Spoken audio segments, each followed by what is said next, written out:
All right, there is a reportedly record overdoses in teenagers. Brian Yennis is going to have a report on that because we have hit an all-time high in 2022, 2 years ago, with the equivalent of a high school classroom of teens dying every week, if you can believe it, across the country.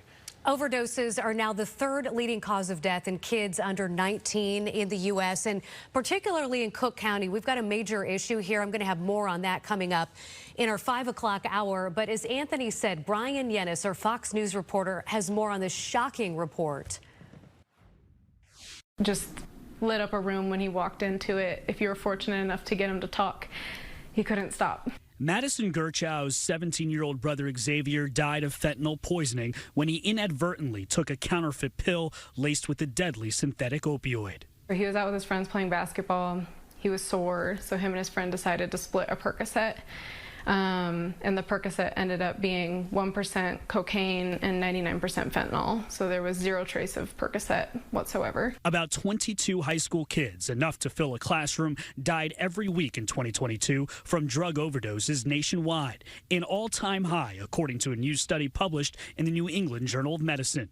We've actually reached a point where overdose deaths are now the third leading cause of death in teenagers across the United States. More than 1,100 teens ages 14 to 18 years old died from overdoses. At least 75% of the deaths were the result of fentanyl poisonings, mostly through counterfeit pills. Fewer teens than ever are actively using drugs, and yet more teens than ever are dying. And that's because drug use isn't becoming more common, it's becoming more dangerous. Researchers recommend parents discuss the dangers of counterfeit pills, emphasize staying drug-free, but also risk reduction for those experimenting, and have naloxone, the overdose reversal medicine, available. The study finding Arizona, Colorado, and Washington had the highest overdose death rates. Maricopa County, Arizona, and Los Angeles County, California, had the most fatal overdoses. CBP says they seized a record amount of fentanyl nationwide in 2023. 99% of it came from our southern border. In New York, Brian Yennis, 2 Chicago.